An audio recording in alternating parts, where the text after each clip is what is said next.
Graphical method complete करने के बाद अब हम लोगों को नेक्स्ट एल्जेब्रिक मेथड से स्टार्ट करना है। Algebraic method to solve linear equations. ठीक है, तीन मेथड होते हैं, सब्स्टिट्यूशन मेथड, एलिमिनेशन मेथड और क्रॉस मल्टीप्लिकेशन, जिसमें सबसे पहला हम स्टार्ट करने वाले हैं सब्स्टिट्यूशन मेथड से। ठीक है, substitution as the name suggest, substitute करना मतलब एक की प्लेस पे दूसरे को रख देना है। स्कूल्स में जनरली अगर कभी कोई टीचर नहीं आता है तो उनकी प्लेस पर कोई दूसरे टीचर आते हैं तो हम कहते हैं कि सब्स्टिट्यूट हुआ है टीचर। तो सेम यहां पर भी है, वेरिएबल्स में हमें सब्स्टिट्यूट करना होता है, मतलब एक वेरिएबल की प्लेस पे किसी दूसरे वेरिएबल को पुट करना है और हमको सॉल्व करना है। ठीक है, अब सुनने में हमें लगता है कि समझ में आ गया, जब हम प्रैक्टिकली करेंगे तो वो पूरी तरीके से क्लियर हो जाएगा। ठीक है, एक एग्जांपल लेते हैं सबसे पहले अपन इसको करने के लिए। x plus y equals to 14 मेरी फर्स्ट इक्वेशन है और x minus y equals to 4 मेरी x minus y equals to 4 second equation है। आपको क्या करना होता है, इसमें किसी एक इक्वेशन को पिक करो और उस इक्वेशन में से किसी एक वेरिएबल की वैल्यू दूसरे के टर्म्स में निकाल लो। ठीक है, कहने का मतलब ये है, जैसे मैंने ये वाली इक्वेशन पिक की तो मैं क्या करूंगा, मैं लिख दूंगा यहां पे x is equals to y को उधर भेज दिया। मैंने x की वैल्यू निकाल ली y के टर्म्स में कि y प्लस 4 किसके बराबर है, x के बराबर, या x की वैल्यू आ गई है y के टर्म्स में। ठीक है, अब मैं इस वैल्यू को इस वाली इक्वेशन में पुट कर दूंगा x की जगह, तो सब्स्टिट्यूट हो जाएगा। ठीक है, तो x की वैल्यू में यहां पर पुट करने वाला हूं y की जगह 4 प्लस वाई, और y की जगह एज इट इज y आएगा। x की जगह मैंने 4 प्लस वाई पुट कर दिया और y की जगह y इक्वल्स टू 14। अब ये लीनियर इक्वेशन वन वेरिएबल बन चुकी है, जिसको सॉल्व करना बहुत ईजी होता है।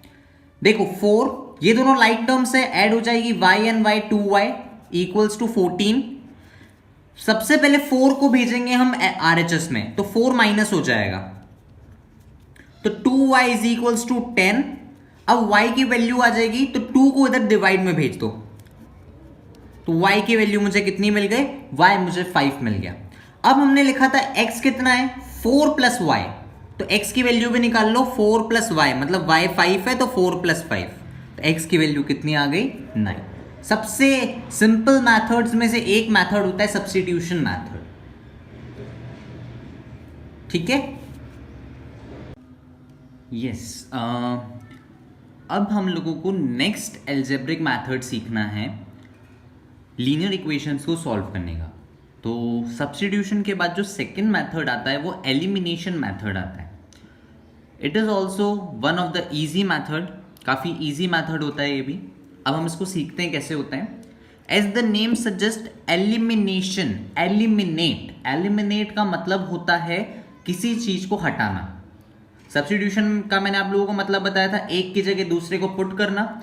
एलिमिनेशन में किसी चीज को हटाना है, तो क्या हटेगा, हम यहाँ पे x और y जो दो वेरिएबल्स हैं इक्वेशंस में से, उनमें से किसी एक वेरिएबल को रिमूव कर देते हैं। दोनों इक्वेशंस में से मान लो x हटा देते हैं पूरा या y हटा देते हैं, जिससे क्या होता है, इक्वेशन जो है वो एक वेरिएबल में आ जाती है और सॉल्व हो जाती है। अब हटाने का भी एक बाकायदा प्रोसेस होता है, वो प्रोसेस क्या होता है हम देखते हैं। हम क्या करेंगे, सबसे पहले दोनों इक्वेशंस को एक के नीचे लिख लेंगे, एक के नीचे एक लिख लेंगे। इसके बाद हम क्या करेंगे, हम चॉइस करेंगे हमें कौन सा वेरिएबल हटाना है। फॉर एन एग्जांपल मैंने चॉइस करी कि मुझे यहां से x हटाना है। ठीक है, तो x हटाने के लिए क्या करना होता है, किसी भी चीज को हटाना होता है तो मुझे माइनस करना चाहिए। अब मैं अगर यहां डायरेक्ट माइनस कर दूंगा तो यहां पे 1x है या 2x है, तो एक x अभी भी बच जाएगा। अगर यहां पे किसी तरीके से 2 आ जाए तो 2x में से 2x माइनस होगा और x पूरा हट जाएगा। तो यहां पे 2 कैसे आएगा, हम यहां पे 2 लाने के लिए इस इक्वेशन को कंप्लीटली 2 से मल्टीप्लाई करेंगे। मतलब यहां पे एक बात साफ है कि मुझे क्या करना है, मुझे दूसरी इक्वेशन जो है उसका जो कोफिशिएंट है वो कोफिशिएंट यहां पर लाना है। यहां कोफिशिएंट x का 2 है तो वो ही कोफिशिएंट मुझे यहां पे चाहिए x के साथ। तो इस पूरी इक्वेशन को 2 से मैंने मल्टीप्लाई करवा दिया। अब मल्टीप्लाई इंडिविजुअली होगा, सबसे पहले x से मल्टीप्लाई होगा तो 2 into x will give you 2x, 2 into y will give you 2y and 5 2 ज़ा 10। और नीचे वाली इक्वेशन को हमने कोई चेंज नहीं किया। अब जब हम सब्ट्रैक्ट करते हैं तो हम नीचे वाली चीज़ों के साइन बदल देते हैं। मैंने आप लोगों को पॉलिनोमियल के डिवीजन में भी सिखाया था, प्लस माइनस में, माइनस प्लस में और प्लस माइनस में। अब देखो 2x माइनस 2x पूरा कैंसिल हो गया, क्या बचता है हमारे पास, प्लस 2y और प्लस 3y, तो ये प्लस 5y हो जाएगा। 10 माइनस 4 ये 6 हो जाएगा। अब इक्वेशन 1 वेरिएबल की है, y की वैल्यू निकल जाएगी 6/5। अब y की वैल्यू आ गई है। आप ऊपर की दोनों इक्वेशंस में से किसी भी एक में y की वैल्यू पुट कर दीजिए। मैं फर्स्ट इक्वेशन में पुट कर देता हूं, तो मुझे यहां मिलता है x plus y is equals to 5, x plus y की जगह 6/5। मैं इसको एज इट इज प्लस वाले को पूरा उधर माइनस में लेके जाऊंगा, तो 5 माइनस 6/5। एलसीएम लेंगे जब हम इसको सॉल्व करने के लिए, तो 25 माइनस 19/5। तो x की वैल्यू 19/5 और y की value 6/5। Now coming to the third algebraic method to solve the pair of linear equations, that is cross multiplication method. It is an important method and also requires practice somewhat more than substitution and elimination method. अब दो equations का मैंने general form लिया है यहाँ पे। ये general forms होता है दोनों पेयर ऑफ लीनियर इक्वेशंस का। हमें अब सॉल्व करना है इसको क्रॉस मल्टीप्लिकेशन मेथड से, ठीक है। इसको करने के लिए हम क्या करते हैं, हम सबसे पहले वेरिएबल लिखते हैं यहाँ पे x, y और यहां पर लिखते हैं 1।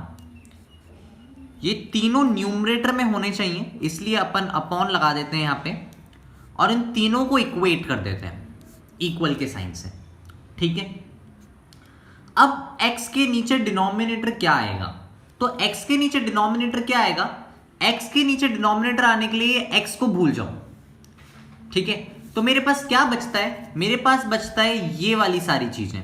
अब ध्यान रखना है इसमें सिर्फ कांस्टेंट्स लिखने हैं, वेरिएबल नहीं लिखने। तो ध्यान से देखते हैं हम यहाँ पे एक बार। मैं इसको भूल जाता हूं, तो मेरे पास क्या बचता है, ये दोनों और ये दोनों। मुझे इसको क्रॉस मल्टीप्लाई करना है, b1 को मल्टीप्लाई करना है c2 से, ठीक है, और c1 को मल्टीप्लाई करना है b2 से, और दोनों को करना है फिर सब्ट्रैक्ट। मैंने क्या किया, x वाली टर्म को हाइड कर लिया, जो बचा उनके सारे कांस्टेंट्स को पहले इन दोनों को क्रॉस मल्टीप्लाई किया, b1 c2 minus c1 b2, that is b2 c1, okay. फिर y के लिए मुझे y को हाइड करना पड़ेगा। अब यहां से c1 पहले मल्टीप्लाई करूंगा मैं a2 को, तो c1 a2 से मल्टीप्लाई होगा और फिर c2 मल्टीप्लाई होगा a1 से, क्रॉस मल्टीप्लाई, और दोनों को हम कर देंगे सब्ट्रैक्ट। और लास्ट में 1 कांस्टेंट है तो कांस्टेंट की टर्म्स को हाइड कर लेंगे, a1 मल्टीप्लाई हो जाएगा b2 से और a2 मल्टीप्लाई हो जाएगा b1 से। इस तरीके से आपको मिलेंगे। अब आपको क्या करना है, इंडिविजुअली सबसे पहले इस x को इस टर्म के इक्वेट करना है, तो आपको x की वैल्यू निकल जाएगी। फिर इसको इसके इक्वेट करना है और y की वैल्यू निकलेगी। तो ये हमने सीखा इसको जनरलाइज फॉर्म में। अब इसका एक एग्जांपल देखते हैं कि कैसे होता है ये। एक और एग्जांपल लिया है मैंने इसको सॉल्व करने के लिए। हम मुझे दो इक्वेशंस गिवन है, क्रॉस मल्टीप्लिकेशन मेथड यूज करना है सॉल्व करने के लिए। तो हम क्या करेंगे, हम एक्स वाई और यहाँ पर 1 लिखेंगे, ठीक है। अब इसके बाद हम क्या करने वाले हैं, हम एक्स वाले जो टर्म्स हैं उनको भूल जाते हैं। तो क्या क्या बचता है वेरिएबल कांस्टेंट्स में 5 2, तो मैंने 5 और 2 लिखे हैं जैसे दिए हुए मुझे, और -9 -4 वो दोनों लिख लिए। फिर y को हमें भूल जाना है, तो -9 और -4 और 8 और 3 बच गए। और फिर कांस्टेंट्स को भूलना है, तो 8 3 और 5 2 बच गए हैं, ठीक है। अब क्या करना है हमको, नेक्स्ट इनको क्रॉस मल्टीप्लाई करना है। तो पहले ये मल्टीप्लाई होंगे फिर ये मल्टीप्लाई होंगे, पहले ये मल्टीप्लाई फिर ये, ये मल्टीप्लाई और फिर ये मल्टीप्लाई होंगे, ठीक है। पहले नीचे आना चाहिए एरो, फिर ऊपर जाएगा, ध्यान रखना है। तो हम लिखते हैं यहां पे 5 इंटू -4, माइनस साइन आता है बीच में, और 2 इंटू -9, ध्यान रखना है साइंस की गलती नहीं हो। y अपॉन -9 इंटू 3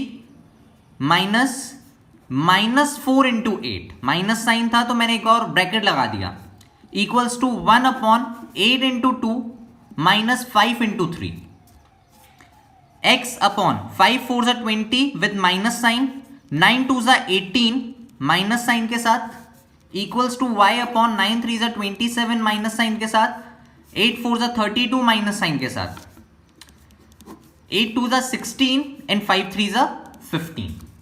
अब सॉल्व करते हैं इनको, तो माइनस माइनस प्लस,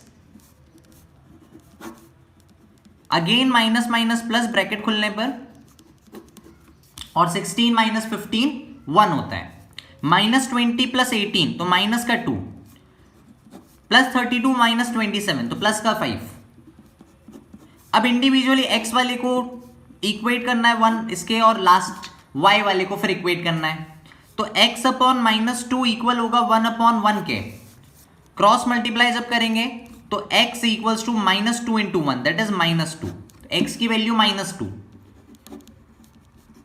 और फिर इन दोनों को करते हैं तो y की वैल्यू 5। तो इस तरीके से हम करते हैं क्रॉस मल्टीप्लीकेशन मेथड। आपको एक चीज ध्यान रखनी है यहाँ पे जो कि बहुत इंपॉर्टेंट है, आपको जब इसको हाइड करेंगे तो यहां से चलना है, मतलब हमेशा आपको इस डायरेक्शन में बढ़ना है आगे। फिर जब इसको हाइड किया तो पहले इसको लिखना है, और फिर ये खत्म हो जाए तो वापस से स्टार्टिंग से शुरुआत करनी है, और फिर ये, तो हमें हमेशा इस डायरेक्शन में चलना है, पहले इसको लिखना है और फिर ये वाला 5 और 2 लिखना है। इस चीज का आपको ध्यान रखना है, और मल्टीप्लाई करते हुए साइंस का बहुत ध्यान रखना है।